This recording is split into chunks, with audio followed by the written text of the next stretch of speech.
KPBS On Demand is supported by Splatero, helping homeowners pay for home improvements by offering streamlined access to your home's equity with no additional monthly payments or new debt. Splatero provides a lump sum payment in exchange for a share of your home's future value. Pre-qualification available at Splatero.com.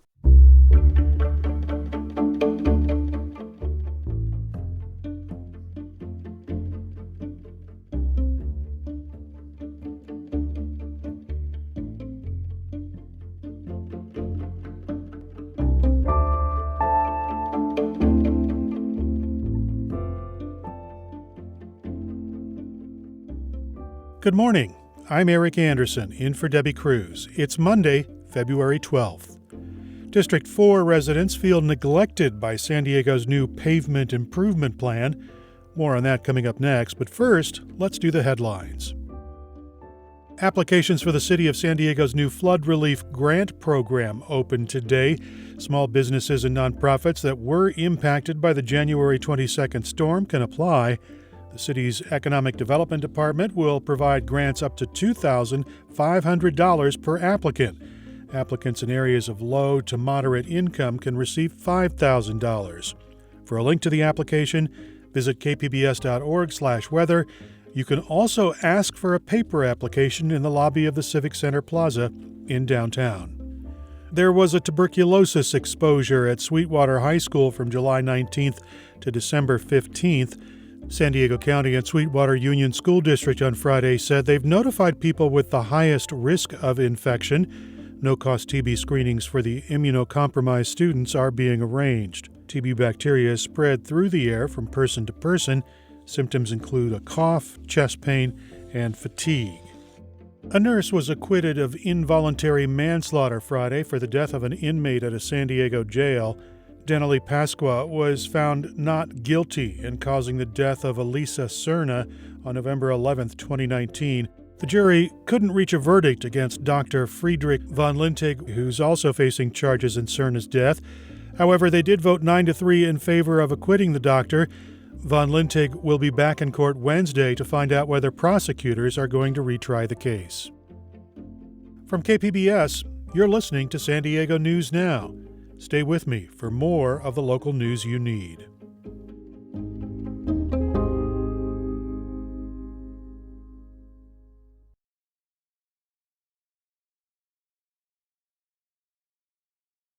KPBS On Demand is supported by Splatero, helping homeowners pay off debt by offering streamlined access to your home's equity with no additional monthly payments or new debt. Splatero provides a lump sum payment in exchange for a share of your home's future value. Pre-qualification is available at Splatero.com.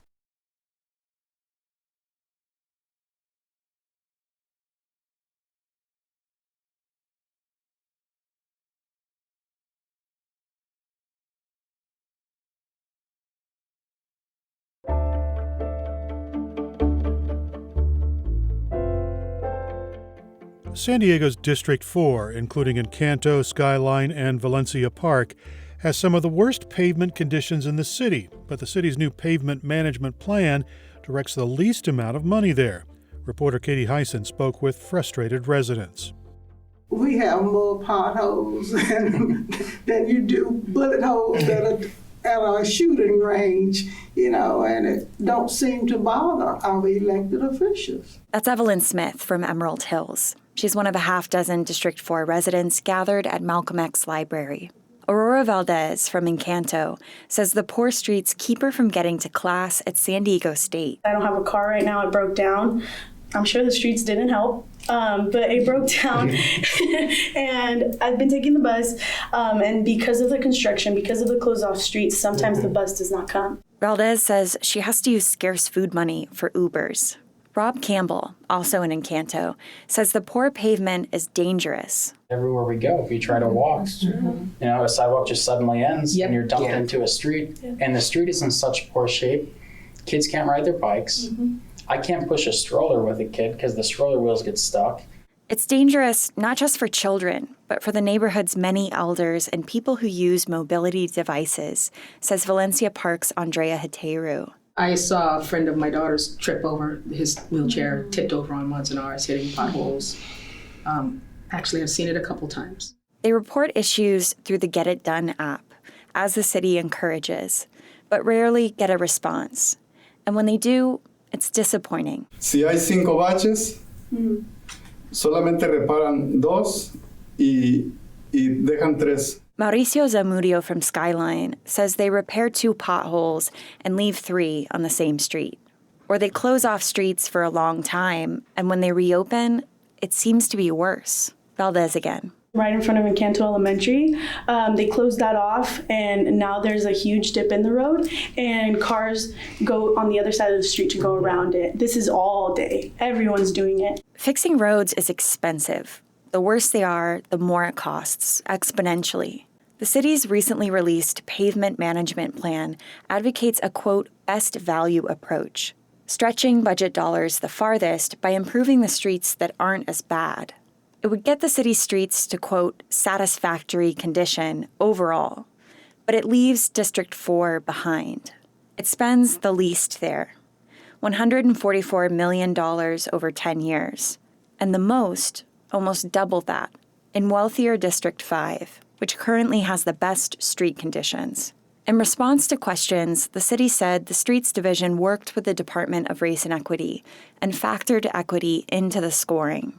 Hateru again. Now, they've included equity as part of the formula, but somehow, the way the numbers shake out, we always end up at the bottom. The formula also gives weight to roads that are used more. But Hateru says their roads are used less because the city has underdeveloped their district. To me, it's the same game that they've been playing for ever. You know, in one era it was called desegregation, in another era it was called affirmative action, then it became diversity and inclusion, then it became equity. It's just talk. District 4, with a high concentration of low incomes and Black and Latino residents, was one of the worst hit by recent floods. The water rose in minutes, but residents say the problem grew from decades of underservice by the city. It just feels like we're always waiting. That's Mary Young from Alta Vista. And if it's not going to come, then just stop talking about it and just say that you just have, a concentration of poverty, and that's where you put everybody, and then a few people will be able to get out, and that's how the world works. But that's not how I see it. I love this community. When I get off the 805, I always feel like I'm home, that this is home for me. She says she doesn't have another 60 years to wait for equity. Katie Heisen, KPBS News.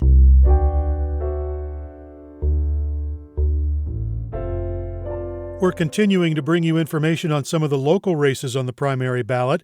Up next is the city of San Diego's District 3, where Councilmember Stephen Whitburn is up for re-election.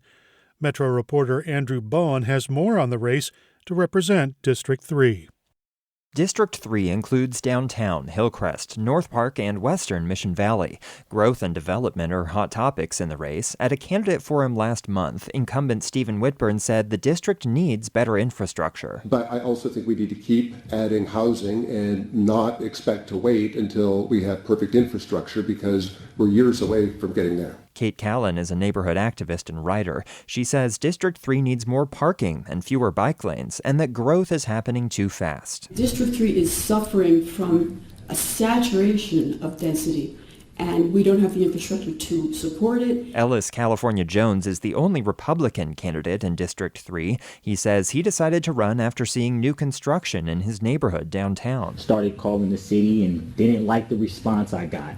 So I went out and started to speak to other people, and everybody had issues and the communication was broke down. And Colleen Cusack is an attorney who's represented homeless clients pro bono. She says the city too often criminalizes the homeless just for being poor. We need to allow them to go in this shelter voluntarily, not under threat of police, and we need roofs over them, not tents. The top 2 finishers in the primary on March 5th will compete in a runoff in November. Andrew Bowen, KPBS News.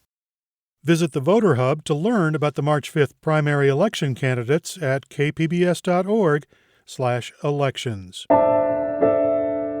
Residents of a Mountain View apartment complex who lost everything in last month's flooding say they're going to sue the city of San Diego. Reporter Melissa May tells us this isn't the first time the complex is flooded. A storm channel for Chollas Creek runs alongside the apartments at 4150 National Avenue in Mountain View.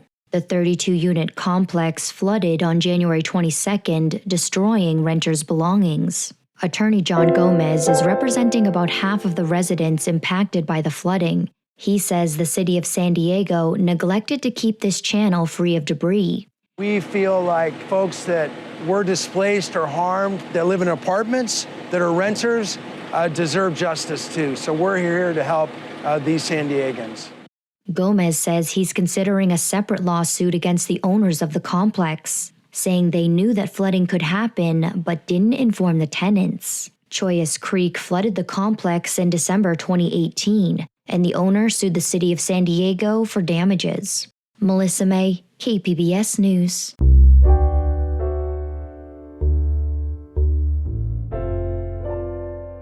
The Coronado Historical Association is revealing the island's hidden African American history. Reporter Katie Hyson attended the ribbon cutting for the exhibit. Most people think Coronado has just been this pure white enclave that had no black history. And when they come and see this, they're going to go, oh my God, there was actually a black community here going back to the 1880s. That's Kevin Ashley, exhibit curator. He says in those early years, Coronado's proportion of African Americans was 3 times the state average. Some of the stories are inspiring, exciting, life-affirming, and some of them are as tragic as you could possibly imagine. The exhibit is a hyper-local look into history that played out across the country, both triumphant and dark.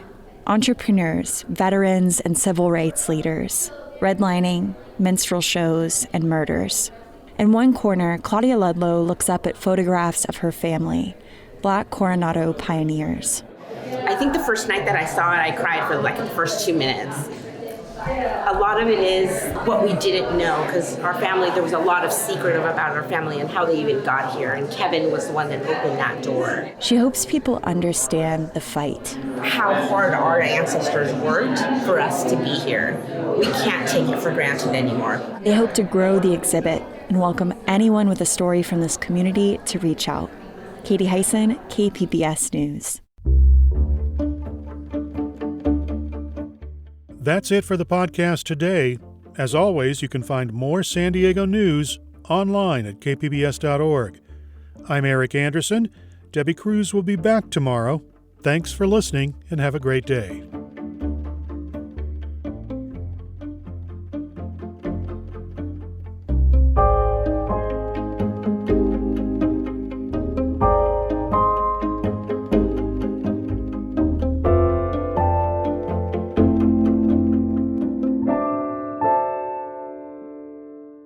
KPBS On Demand is supported by Splatero, helping homeowners pay for home improvements by offering streamlined access to your home's equity with no additional monthly payments or new debt. Splatero provides a lump sum payment in exchange for a share of your home's future value. Pre-qualification available at splatero.com.